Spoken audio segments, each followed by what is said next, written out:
하나님 말씀 신약성경 빌립보서 3장 17절 말씀부터 4장 1절 말씀까지 함께 읽겠습니다.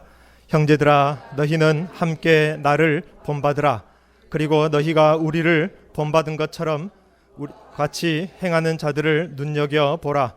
내가 여러 번 너희에게 말하였거니와 이제도 눈물을 흘리며 말하노니 여러 사람들이 그리스도의 십자가의 원수로 행하느니라.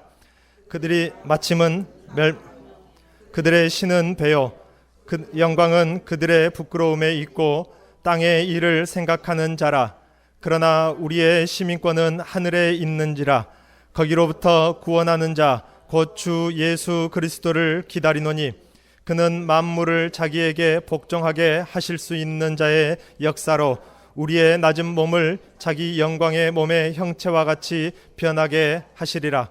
그러므로 나의 사랑하고 사모하는 형제들, 나의 기쁨이요 면류관인 사랑하는 자들아, 이와 같이 주 안에 서라. 아멘. 이전에 제가 사역하던 곳에서는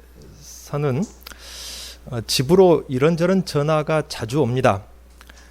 어느 연세대학교 무슨 식품 무슨 연구학과라고 해가지고 여차여차해서 시골 교회 할머니 할아버지들에게 저희가 개발한 무슨 식품을 조금 판매를 하려고 하는데 하면서 전화 오기도 하고요. 여기 장애인 복지회관인데 교회로 카드하고 봉투를 보냈습니다. 좀 사주십시오. 허락도 없이 그냥 보내놓고 나중에 전화하는 거예요. 뭐 그런 전화가 오기도 하고, 또 가끔은 어떤 전화가 오냐면요, 전화가 와서 따르릉 울리고 딱 받아보면은 거기 어디요? 이렇게 물어요. 누구냐 그 말이죠. 거기 어디요? 혹은 어떤 또 아저씨는 거기 누구시오? 아니, 자기가 전화를 해놓고 저한테 누구냐고 물어봐요. 제가 뭐라고 대답을 해야 될까요? 머릿속에 순간 뭐라고 대답해야 돼? 내가 최석이라고 해야 하면 저 사람이 알아먹을지, 여기 목사입니다, 최병대 씨 아들이요, 여기 한평군이요, 해남이요, 뭐라고 대답을 해야 될지 한참 모르겠어서 대답을 이차이차 해주려다가 이게 또 사람이란 게 또 매너란 게 있지 않습니까? 예의란 게 있는데 대뜸 전화해놓고 누구시오? 자기가 전화했고 물어보는 것이, 제가 성격이 좀 꼬장꼬장한지 좋게 대답해주기 싫더라고요. 그래서 제가 한참 생각하다가 그럼 댁은 누구시오? 제가 그렇게 물어봤어요. 그러니까 그때서 그분이 깨닫는 것 같아요. 그래서 여기 어디 마을에 누군데 혹시 거기 누구네 댁 아니요? 그렇게 좋게 이야기하더라고요. 진짜 그렇게 말할 것이지. 여러분 같으면 뭐라고 대답하시겠습니까? 낯선 사람한테 문득 전화가 가지고 누구시오? 물어보면 뭐라고 대답하실래요? 뭐라고 할 말 있겠습니까? 모르는 사람한테 내 이름 말해봐야 어떻게 알겠습니까? 아직 옆 사람 인사 안 했죠? 오늘은 샬롬 하지 마시고요. 오늘은 제가 샬롬 말고는 막 뭐 합시다, 막수하고 뭐 쓰다듬시다, 저는 그런 거 원래 이상한 거 잘 안 하거든요. 그런데 오늘은 좀 이상한 걸 해야 돼요. 오늘은 샬롬 하지 마시고요. 마침 다 둘씩 앉았네. 셋씩 앉은데도 계시고. 오늘 말씀 제목 아시겠죠? Who are you? 당신 누구십니까? 예요. 오늘 그렇게 인사해 볼까요? 오늘 처음 본 사람입니다. 전부 다. 부부간에도 어쩔 수 없어요. 오늘은 처음 본 사람입니다. 저하고도 처음 본 사람이고, 한번 물어보십시오. 누구십니까? 하고 물어보십시오. 시작. 물어봤으면 대답을 해야, 물어보지만 말고 대답을 하셔야 돼요. 자, 누구십니까? 물어보면은 나는 누구요? 뭐요? 어떤 사람이요? 이렇게 대답을 한번 해보십시오. 다 시작.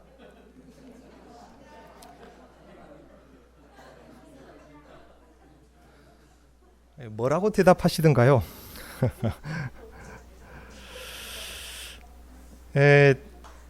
오늘 말씀의 제목 Who are you?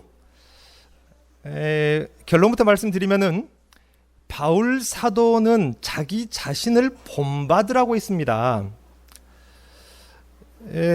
그런데 자기 자신을 본받으라고 말하는 그 이유가 그 뒤에 나오는 예수 그리스도의 십자가의 원수가 되지 않으려면은 나를 본받아라, 그 말씀입니다. 그래서 바울 사도를 본받지 못하면은 우리는 뭐가 된다? 그리스도의 십자가의 원수가 된다, 그 말입니다. 그리스도의 십자가의 원수가 뭔지는 오후에 말씀을 나눌 거고요. 그래서 우리가 십자가의 원수가 안 되려면은 바울 사도를 본받아야 돼요. 그러면은 바울이 누군지를 알아야 될 거 아닙니까? 바울이 누군지를 보고, 아, 바울이 이런 사람이구나. 그래서 우리가 바울을 본받고, 아, 그래서 나는 누구다? 이러이러한 사람이구나를 알게 되면은 우리가 그리스도의 십자가가 아니라 그리스도의 십자가에 속한, 그리스도의 십자가가 만든 그러한 하나님의 사람으로 우리는 바로 설 수가 있는 것입니다. 여러분, 아까 누구시냐고 물어볼 때에 뭐라고 대답을 하시던가요? 사실 이 질문은 무척 어려운 질문일 수 있습니다. 그런데 사실 이 질문에 대한 대답은 우리 인생 전체에 걸쳐서 매우 중요한 질문과 혹은 대답입니다. 그러므로 인생의 중요한 순간이 올 때마다 여러분 거울 앞에 서서라도 한번 물어보십시오. 너는 누구냐? 오늘 이 설교가 끝나기까지 이 질문을 기억하셔야 됩니다. 그래서 오늘 말씀은 오전과 오후 이어지는 말씀, 오전에는 바울을 본받으라, 그리고 오후에는 십자가의 원수에 대해서 이야기를 하려고 합니다. 제가 이상한 걸 원래 하는 걸 원래 저부터가 싫어요. 막 이상하더라고요. 어느 교회 가면은 막 뭐 합시다 한번 서로 어떻게 인사, 말도 겁나게 길어요. 인사가 그냥 안녕하시면 하면 되는데, 그래서 저는 그 목회할 때 나는 절대 저거 안 해야겠다, 저 이상한 거 안 해야겠다 했는데, 오늘은 이상한 것을 시킨 이유는 기억하라고 그런 것입니다. 뭐라고 물어봤다고요? 누구십니까? 라는 이 질문과 대답을 오늘 설교 끝날 때까지, 오후 예배 끝날 때까지 기억을 하십시오. 나는 누구일까? 아니면은 나는 누구이어야 할까를 여러분 끝까지 기억하고 계십시오. 내가 누구인지 이 자신을 본받으라고 하는 바울에게서 우리는 찾을 수 있습니다. 나를 본받으라. 여러분 가만히 한번 되씹어 보십시오. 바울이 편지를 보내면서 너희들은 나를 좀 본받았으면 좋겠다, 이렇게 하는 말인데 좀 뻔뻔하지 않습니까? 우리 중에 그런 사람 있을까요? 나를 좀 본받았으면 좋겠다, 그렇게 말하는 사람 흔치 않아요. 그만큼 이 말 자체가 참 뻔뻔한 말인데 바울은 왜 그렇게 뻔뻔할 정도로 자기를 본받으라고 그렇게 말할 수 있었는지를 오늘은 생각해 보려고 합니다. 우리가 읽었던 말씀을 보면은 바울 사도는 자신을 본받으라는 이 말, 이것은 결국 바울 자신의 가치관을 본받으라는 것입니다. 바울은 어떤 가치관을 가지고 있었을까요? 여러분, 가치관이라는 게 무엇인가요? 가치관. 저는 이 중학교 때 가치관이라는 단어를 처음 들었을 때에 참 말이 어려웠어요. 선생님이 대충 설명도 해줬고 집에 와서 국어선지도 찾아봤어요. 그런데 그 말이 어렵더라고요. 여러분, 가치관이 무엇인가요? 한번 여러분 마음속에 한번 가만히 그려보십시오. 나의 생애 목표는 무엇인지. 여러분, 목표가 무엇입니까? 아니면은 나에게 있어서 최고의 것이 있습니까? 그것이 무엇입니까? 한번 가만히 하나하나 더듬어서 찾아보시고 그려보십시오. 나에게 있어서 이것만큼은 없으면 안 되는 것, 그런 거 있죠? 아니면은 정말로 꼭 가지고 싶은 것, 너무너무 가지고 싶은 것, 가져도 더 가지고 싶은 것, 그런 거 아마 있을 거예요. 나를 어떤 중독에 빠지게 만드는 것, 무엇을 하든지 머릿속에서 이것이 떠나지 않아요. 그런 것이 있습니까? 나로 하여금 이것 때문에 잠을 못 이루게 하는 그런 것이 있나요? 내가 가장 소중하게 생각하는 그 모든 것을 다 팔아서라도 그것을 소유하고 싶은 것, 나를 아예 노예로 만들어버리는 그 어떤 것이 여러분에게는 무엇입니까? 한번 가만히 한번 생각해 보십시오. 그것이 여러분의 가치관입니다. 여러분 마음속에 그려보셨습니까? 그것이 무엇인가요? 그것, 나를 노예로 만들고 가지면 더 가지고 싶고 목숨을 걸어서라도 그걸 소유하고 싶은, 그것이 가치관인데 바울에게 있어서 그것은 바로 예수 그리스도였습니다. 바울은 자신의 모든 삶의 결정이 오로지 예수가 기준이 되고 예수로 가득 차게 되었다 그 말입니다. 바울은 돈으로 꽉 차 있는 것이 아니라, 다른 것으로 꽉 차 있는 것이 아니라 예수로 가득 찼다. 그래서 내 안에 예수가 산다라고 고백을 합니다. 바울은 지금 그러한 삶, 그러한 자기 자신을 본받으라고 하는 것입니다. 우리는 바울과 그의 삶을 지금까지 빌립보서에서 살펴보아 왔는데요. 바울을 본받으라. 바울은 어떤 사람이었습니까? 바울의 혈통을 본받으라는 것입니까? 가말리엘 문화생이라는 그 학문을 본받으라는 것입니까? 그리스도인들을 잡아서 죽일 수 있는 그 권세를 본받으라는 것입니까? 율법에서 얻은 의의를 본받으라는 것입니까? 무엇을 본받아야 할지 우리는 멀리 갈 필요도 없이 빌립보서에서 말해주고 있는 바울 사도를 보면은 바울이 이런 사람이구나, 이것을 본받아야겠다, 우리는 알 수가 있는 것입니다. 빌립보서 1장 8절 말씀에 보면은 바울 사도는 이웃을 사랑하는 마음을 갖되 그리스도의 심장으로 사랑하는 사람이었습니다. 그러한 자신을 본받으라는 말입니다. 그리스도의 심장으로 하는 사랑이 무엇입니까? 그리스도가 하는 최고의 사랑을 말합니다. 이 사랑은 하나님을 사랑하는 사람도, 하나님을 사랑하지 않는 사람도, 아직 죄의 자리에 있는 사람도, 하나님의 원수가 되어 있는 사람에게까지도 자기 자신의 생명을, 목숨을 내어주는 사랑이기 때문에 그리스도가 하시는 최고의 사랑이었던 것입니다. 쉽게 말해 바울 사도는 세상 사람들처럼 자기와 친한 사람들만, 자기를 사랑해주는 사람만, 자기에게 유익이 되는 사람만 사랑하는 것이 아니라 그 말입니다. 우리 하나님이 그랬습니까? 좋은 나라만, 돈 많은 부자만, 잘생긴 사람만 그렇게 하나님이 그리스도의 생명을 주셨나요? 그렇지 않습니다. 그랬다면 바울 사도는 1번으로 탈락이었습니다. 왜요? 바울은 그리스도를 핍박하는 사람이었거든요. 그러한 바울에게도 강권하여서 그리스도의 생명과 사랑을 주신 그런 사랑 아닙니까? 이것이 그리스도의 심장입니다. 바울이 이렇게 말할 수 있는 것은 그리스도의 이 사랑을 자기 자신이 직접 경험해 보았기 때문입니다. 그리고 그 마음에 품었기 때문입니다. 그래서 바울은 뻔뻔하게도 나를 본받으라 그렇게 말할 수 있는 것입니다. 자기가 경험을 했으니까. 예수님은 바울을 어떻게 사랑했습니까? 예수님께서는 자신을 핍박하고 자신을 저주하고 멸하려는 그리스도의 그야말로 원수 같은 바울을 불러서 그의 죄를 모두 다 용서하신 하나님의 사랑입니다. 자신을 핍박하는 바울을 위해서 예수님이 자기의 목숨을 내어주신 사랑이라 그 말입니다. 그리고 원수였던 바울을 불러서 세우시고 오히려 그리스도의 사도로 세우시고 이방인의 복음 사역까지 맡기신 그야말로 하나님의 감당할 수 없는 큰 사랑을 받은 것입니다. 이러한 사랑 때문에 옛사람 바울은 그리스도의 그 사랑 앞에서 완전히 굴복하여지고 녹아지고 죽을 수밖에 없었던 것이죠. 그리고 그리스도의 이 심장을 가지고 그는 새롭게 태어난 것입니다. 그래서 자기 안에 누구의 심장이 있다? 내 안에 그리스도의 심장이 있어서 그리스도의 심장으로 내가 너희를 사랑한다 라고 그렇게 말했던 바울이라 그 말입니다. 그러므로 우리들도 오늘 본문의 말씀처럼 바울을 본받는다는 것이 무엇입니까?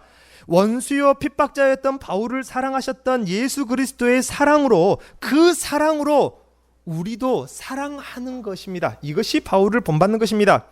내게 유익이 될 것 같은 사람만, 항상 즐길 수 있는 친한 사람만 사랑하는 그러한 사랑은 그리스도인뿐만 아니라 세상 사람들도 그 정도 사랑은 할 줄 알아요.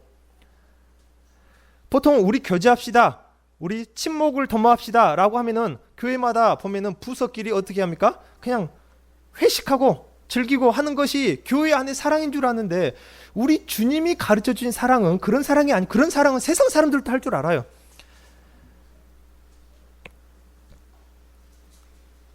오늘 본문의 그리스도의 십자가의 원수들도 하는 사랑이고 율법주의자들도 그런 모양의 사랑은 가지고 있습니다. 그러므로 그러한 사랑이 아니라 내 마음에 정말로 가시채 같은 사람까지도, 내 마음속에 고슴도치 같은 사람까지도 그 영혼을 불쌍히 여기며 사랑하는 것이 바로 그리스도의 사랑이며 바울을 본받는 사랑인 것입니다. 누가 그랬습니까? 스데반 집사가 그렇지 않았습니까? 자기에게 돌을 던지는 사람들을 용서해달라고 그들을 위해서 간구하고 그들을 사랑했던, 이거는 스데반 집사가 한 사랑이 아니라 그 마음속에 그리스도의 사랑을 본받았기 때문에, 그 마음속에 예수의 심장이 뛰고 있기 때문입니다. 우리나라에도 있죠. 누가 그랬습니까? 여러분 잘 아는 손양원 목사님, 자기 아들을 죽인 그 원수를 용서하고 사랑하고 양아들 삼았던 그런 사랑은 인간의 마음으로 불가능하다, 그 말입니다. 어떻게 보면은 사랑의 사도는 요한이 아니라 바울 사도가 그야말로 사랑의 사도가 아닌가 생각이 됩니다. 이 사랑을 세상 사람들은 할 수 없는 사랑입니다. 왜입니까? 이 사랑은 그리스도의 심장이 그 영혼에서 뛰고 있는 사람만이 할 수 있기 때문입니다. 여러분, 이 말 쉬운 것이 아닙니다. 어떻게 내 마음속에 가시채 같은 나를 찌르는, 나에게 상처를 주는 사람을 어떻게 사랑할 수 있단 말입니까? 저주나 하나면 다행이지. 제가 군대에 있을 때 그런 일을 경험했어요. 군대에 가면은 정말로 힘드니까, 정신적으로 힘드니까 하나님을 의지 안 하면 못 살겠더라고요. 그래서 하나님을 의지하려고 하나님한테 잘 보여야겠다. 밑보이면 나는 하나님한테 끝장이다. 그래서 얼마나 제가 군대에 막 갔을 때는 아주 경건주의, 도덕주의 사람이 됐는가 몰라요. 그래서 정말로 저를 괴롭히는 사람이 있었고, 바로 위에 고참이 정말로 저를 괴롭혔는데, 너무 괴롭히니까 하나님께 그렇게 기도했어요. 하나님, 내가 저 사람을 저주하려고 합니다. 저주하려고 하는 목소리가 나 턱에까지 올라왔습니다. 그러니까 어떻게 좀 해주십시오. 좀만 더 있으면 나 저 사람 저주합니다. 저주만 안 했을 뿐이지, 나를 찌르고 상처 주고 괴롭히는 사람을 우리가 사랑한다는 건 여러분 쉬운 일 아니라, 그 말입니다. 교회 안에서도 사실 우리가 남남이 모인 거 아닙니까? 아무리 우리가 주님 안에서 사랑합시다, 사랑을 강조하고 살롬하고 인사를 해도 결국 따지고 보면 남남 아닙니까? 부부간에도 평생을 남남으로 살던 사람, 부부간에도 생각이 다르고 마음과 뜻이 다르고서 다투기도 하는데, 하물며 남남이 만난 우리 성도 간에 이런 관계가 없겠냐고요. 찌르기도 하고 가시채 같은, 있죠? 여러분 마음속에도 고슴도치 같은 사람 여러분 있지 않습니까? 미워 죽겠는데 어떻게 이 사랑을 할 수 있느냐, 그 말입니다. 그리스도의 심장이 있어야만 할 수 있는 사랑인 것입니다. 이것은 형식적으로 하는 것이 아닙니다. 어린아이처럼 신용만 하는 것이 아닙니다. 여러분, 오늘 설교는 어쩌면 좀 무거울 수 있습니다. 모든 설교가 밝게 웃고 즐기고 떠드는 그런 설교가 아니라 오늘 설교는 좀 무거울 수 있어요. 쉬운 설교가 아닙니다. 우리는 이러한 바울을 본받는 말씀에 순종하여서 형식적인 신앙인이 되어서는 안 됩니다. 그리스도의 심장을 나에게도 달라고, 내 안에도 그리스도의 심장이 뛰게 해달라고 기도를 해야 된다, 그 말입니다. 다른 것이 기도 제목이 아니라 이런 것이 기도 제목인 것입니다. 여러분, 할 수 있겠습니까? 쉽지 않습니다. 그렇기 때문에 기도를 하는 것입니다. 그리고 어떤 바울을 본받아야 됩니까? 1장 18절에 나온 것처럼 바울은 오직 예수만 자신의 유일하고 참된 기쁨이 된다라고 했습니다.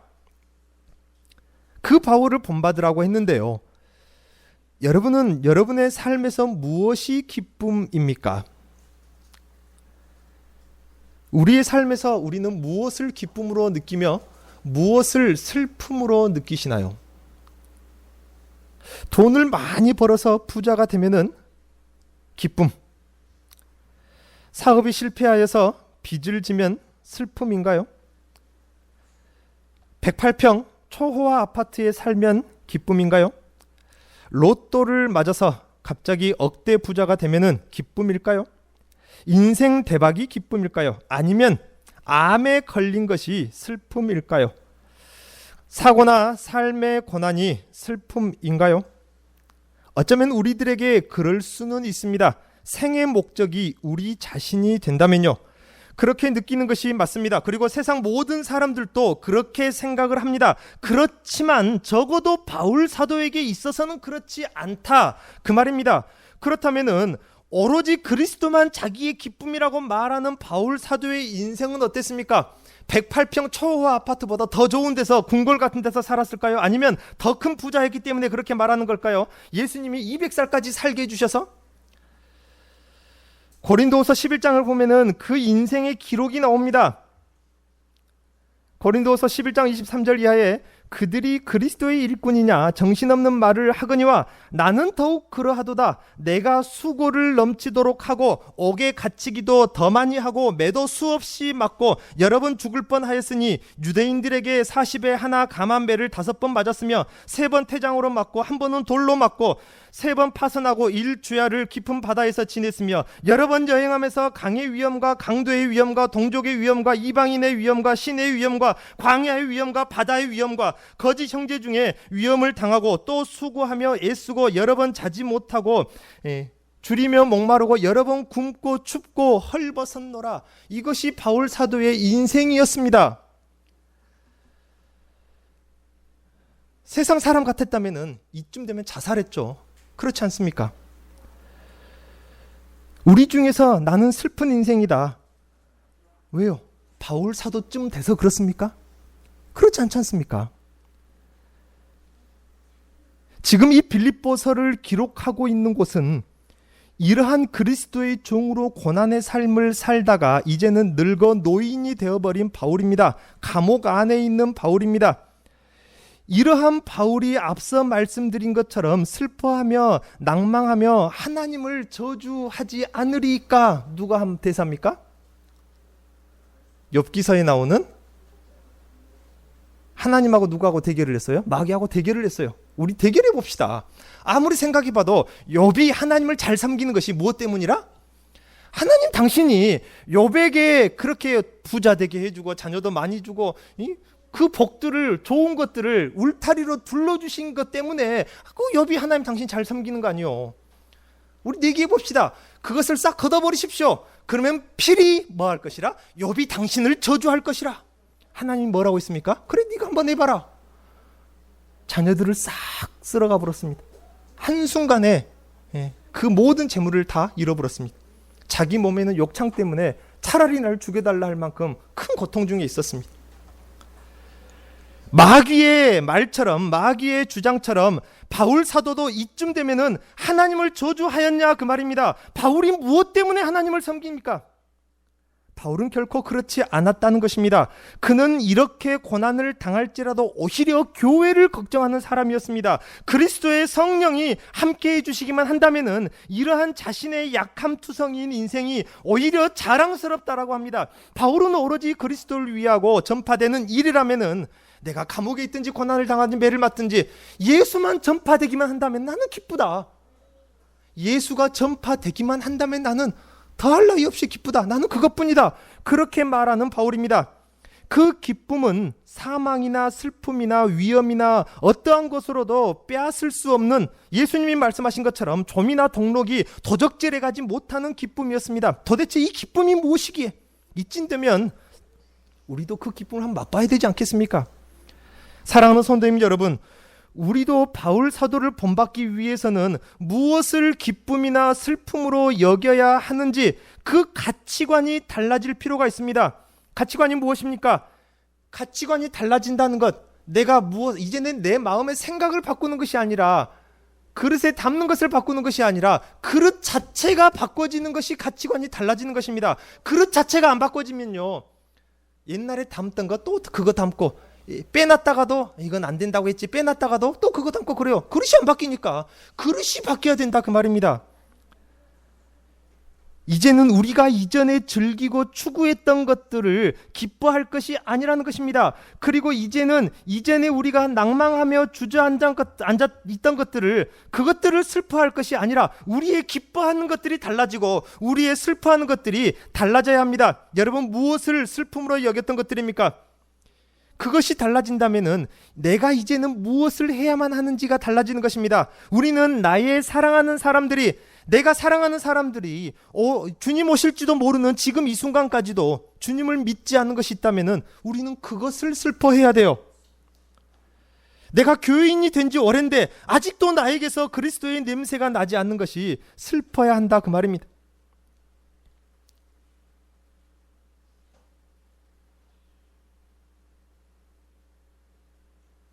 저 어릴 때 저희 아버지 목사님께서 제주도였던 것 같아요. 이번에 주중에 이런 일이 있었노라고 설교하시다가 우스갯소리로 말씀하시더라고요. 이제 저는 이제 미장원을 가지만 아버지는 이제 어디죠? 이발소를 가셨어요. 예. 이제 안 가니까 이름도 잊어버려. 이제 이발소 가면 이제 면도를 해주거든요. 이제 따뜻한 수건 탁 얹어놓고 이제 면도하려고 탁 해서 면도하려고 하면서 그 이용사 선생님이 대뜸 그렇게 물어봤더라는 거예요. 혹시 목사님이세요? 그렇게 물어보더랍니다. 생명부지의 사람인데. 예, 목사입니다마는 왜요? 아니, 목사님 냄새가 나서요. 그게 너무 좋다면서 그거를 설교하다가 말고 한참을 자랑하시더라고요. 저는 어릴 때 그게 뭔지 몰랐어요. 그러고 30여 년이 지나서 제가 그분의 집 발자취를 또 저도 똑같은 목사가 됐습니다. 목사가 되고 보니까 그 말을 알겠더라고요. 제가 목회자가 되고 음악 공부할 때 옛날 제 사진을 보니까요. 눈빛이 살아있더라고요. 어떻게 살아있습니까? 도끼로 가득 차가지고 살기가 넘치는 그 눈빛으로 살아있더라고요. 지휘자라는 게 그런 것이거든요. 오케스트라 50명하고 지휘자 한 사람하고 싸워서 이겨야 되거든요. 음악으로 승부해서. 그래서 지휘자가 되는 순간 지휘자 공부하면요. 음악만 배우는 것이 아니라 그 도끼도 같이 배워요. 사진 속에 도끼가 살아있더라고요. 그러면서 제가 스스로 생각하기를 누군가가 낯선 사람이 나를 볼 때에 나에게서 목사 냄새가 날까? 그 마음이 정말로 저를 무겁게 짓눌렀어요. 그런데요. 며칠 전에 제가 무안에 어디를 뭐하러 가면서 혹시 뭐 하시는 분이냐고 그 가게 상점 아주머니가 저를 물어보더라고요. 제가 목사입니다마는 왜요? 라고 제가 대답하니까 목사님 같대요. 예. 할렐루야. 아버지가 그렇게 부러웠는데 저도 그 말을 들었습니다. 여러분한테 자랑하는 것이 아니라 내가 성도가 되고 교인이 된 지 오랜데 아직도 나에게서 그리스도의 냄새가 나지 않는다면은 저는 슬프더라고요. 여러분 안 그러십니까? 여러분 어쩐지 모르겠는데 저는 슬펐어요. 나에게서 그리스도의 냄새가 안 나니까. 저는 그게 슬픔이었습니다. 사람들을 만날 때마다 나의 인격이 예수님을 닮은 성품으로 대하지 못한 것이 슬퍼야 합니다. 내 꿈과 내 소망과 내 비전 그 어디에도 예수님이 없는 것, 그것이 슬퍼야 한다 그 말입니다. 예수님 없이 이루었던 성공이라면 우리는 그것을 슬픔으로 여겨야 됩니다. 여러분은 무엇을 슬픔으로 여겨왔습니까? 제가 이전에 사역하던 어떤 교회에 어떤 권사님이 감사헌금을 했더라고요. 자식 취직하게 해줬다고. 뭐 어떤 공무원에 취직했어요. 그래서 예배 끝나고 제가 살며시 물어봤어요. 자녀분이 공무원 취직하셨냐고. 축하드린다고. 교회는 다니세요? 물어보니까 교회 안 다닌대요. 그런 분들이 한 두 분 계셨는데요. 무슨 말입니까? 예수는 몰라도 슬프지 않다 그 말이에요. 교회는 안 다녀도 별로 안 슬프다 그 말이에요. 그런데 세상에서 출세하고 성공하고 부자 되면은 그것은 기쁘다 그 말입니다. 여러분은 무엇이 슬픔이고 무엇이 기쁨입니까? 우리가 이전에 기쁨으로 여겼던 것들이 달라진다면은 우리의 꿈과 소망과 비전, 우리 추구하는 바가 달라지게 됩니다. 바울 사도처럼 단 한마디라도 찬송의 진실한 고백이 하나님께 영광이 될 수 있다는 사실에 더 기뻐할 수 있어야 합니다. 내 가족이, 내 형제가 믿음의 자녀가 되는 것을 우리는 잔치를 벌일 만한 경사요 기쁨으로 여겨야 합니다. 왜요? 하나님이 그랬으니까 우리도 그래야죠. 같은 마음을 갖는 것입니다. 나의 믿음이 작년보다 올해 더 성장한 것에 기쁨이 있어야 하고 말씀에 받은 은혜를 더 큰 즐거움으로 여겨야 할 것입니다. 주님을 알아가는 것에 더 큰 기쁨을 가져야 합니다. 내 영혼이 그 주님을 조금이라도 더 닮아가는 것에 진실한 기쁨을 맛보아야 합니다. 나의 꿈과 나의 비전과 나의 사명이 그리스도 안에서 그리스도의 영광을 위한 것이 되어졌을 때에 우리는 기뻐해야 한다 그 말인 것입니다. 다른 것은 감사헌금 안 해도 돼요. 자식 출세하면은 여러분 감사헌금 하면 좋겠지만은 안 해도 상관없어요. 갑자기 로또 맞은 것, 장사 잘 된 것, 대박 난 것, 감사헌금 안 해도 됩니다. 그러나 이런 것들에는 감사하십시오. 기도도 하십시오. 하나님 감사합니다. 이런 것은 감사해야 돼요. 왜요? 이것이 진짜 하나님의 은혜니까. 내가 누구입니까? 오늘 이것을 지금 말씀을 나누고 있습니다. 바울 사도의 모습을 통해서 우리가 이 말씀을 나누고 있는데 바울을 우리가 본받지 못하면은 예수 그리스도의 원수가 될 거예요. 오후에는 그것이 무엇인지 나오는데요. 바울 사도가 우리더러 자신을 본받으라고 용기 있게 말할 수 있는 것은요, 그가 먼저 그 자신이 그리스도의 마음을 본받았기 때문입니다. 2장에 나오는 바울 사도는 그리스도 안에 있는 그것을 너희도 가져라, 그렇게 편지합니다. 바울 사도가 먼저 본받았던 그리스도의 마음이 무엇입니까? 그리스도 자신이 높여지고 뛰어난 이름을 갖고 주로 호칭을 받게 될 것을 전혀 생각하지 않은 채, 그런 것들은 다 배제한 채 근본 하나님의 본체셨으나 하나님과 동등됨을 취할 것으로 여기지 아니하신 그리스도, 오로지 자기를 비워 종의 형체를 가지신 그리스도, 자기를 낮추시고 십자가 위에 죽기까지 복종하신 그 그리스도를 바울 사도는 본받았다는 것입니다. 설령 위대한 일을 이루었더라도, 높임을 받는다 할지라도 모든 영광을 하나님께 돌리는 그리스도를 바울 사도는 본받았다는 것이고, 우리도 그러한 바울 사도를 본받아야 하는 것입니다. 그리고 지난 3장 말씀에 바울 사도는 그리스도가 인생 최고의 소망이라는 새로운 가치관을 소유한 사람이었습니다. 앞선 시간에 보았던 3장 8절 말씀에서는 이 땅의 학문도, 이 땅의 명예도 재물도 모두 배설물에 불과하다라고 그가 버렸던 것을 우리가 보았습니다. 옛날에 바울은 그렇지 않았죠. 그렇지 않습니까? 오히려 세상의 명예와 땅의 권세와 땅의 학문을 더 얻기에 혈기왕성했습니다. 그러던 그가 예수를 핍박하기 위해서 다메섹으로 달려가던 중에 태양빛보다 더 밝은 빛에 맞아 쓰러졌습니다. 그 빛 가운데서 예수를 만난 것이죠. 그리고 그 예수를 만난 그 자리에서 그는 인생의 새로운 가치를 발견한 것입니다. 완전히 새로운 가치를 발견한 거예요. 무엇이 바뀐 것입니까? 그릇이 바뀐 거예요. 그 안에 내용물만 바뀌고 넣었다 뺐다 하는 것이 아니라, 왜 제가 이 말씀을 하냐면요, 설교를 듣는 요즘 세대 사람들 중에는 그렇게 설교를 듣는 사람들이 많아요. 아, 오늘 설교는 좋았네, 메모도 해놨다가 오늘 설교는 글쎄 좀 그랬어. 아, 오늘 설교는 또 괜찮았어, 메모도 해놨다가 인터넷에 올리고 핸드폰에 올려야겠다. 내 그릇에다가 내 생각, 내 가치, 내 기쁨, 내 성공, 내 기준에다가 맞는 것만 주워 담는다. 이것은 설교를 듣는 것이 아닙니다. 바울 사도는요, 그 그릇 자체가 바뀌었어요. 그의 전 인생을 지배하던 가치관이 완전히 바뀌어져 버린 것입니다. 어디에서요? 예수 그리스도의 살아계심이 목격되는 그 현장에서요. 예수 그리스도의 살아계심을 경험한 그 자리에서 바뀐 것입니다. 이제부터는 오직 한 가지만 쫓아가기로 했습니다. 예수께 재물의 축복을 받으려고, 권세의 축복을 받으려고 쫓아가는 것이 아니라 예수 그리스도 그 자신을 얻기 위해, 그에게 더 사로잡히기 위해서 더 붙들림 바 되려고 쫓아가고 몸부림하고 있다는 바울 사도를 우리는 편지에서 볼 수 있습니다. 이러한 바울 사도 자신을 본받으라고 오늘 우리가 읽었던 17절 말씀에서 하고 있는 것입니다. 여러분, 왜 그래야 하는지, 어떻게 그럴 수밖에 없는지를 오늘 본문 마지막 21절에서 말씀하고 있는데요. 여러분, 바울을 볼 때에 나를 본받으라, 바울이 누구라고 했습니까? 우리는 그 바울을 묵상하고 또 본받아야 합니다. 바울이 무엇을 기쁨으로 여기고 있는지, 예수 그리스도의 사랑을 어떻게 그가 품고 있는지, 어떤 사랑을 가지고 있는지, 어떻게 그가 예수를 본받았는지, 어떻게 가치관이 변했는지, 여러분 이 시간 잠시 묵상하시고 기도하실 때에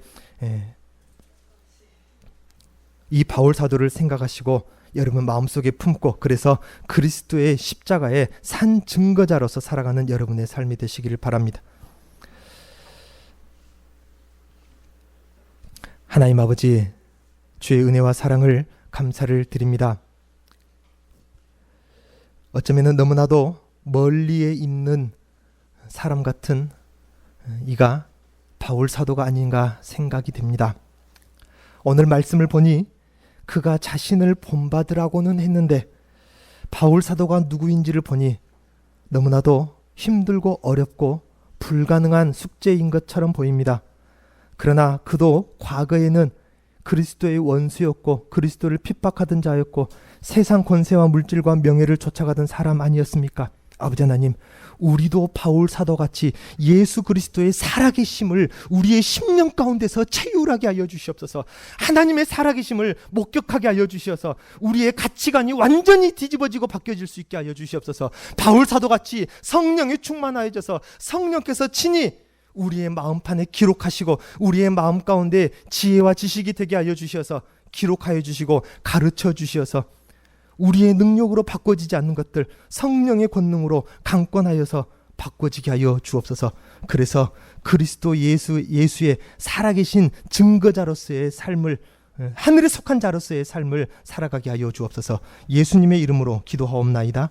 아멘.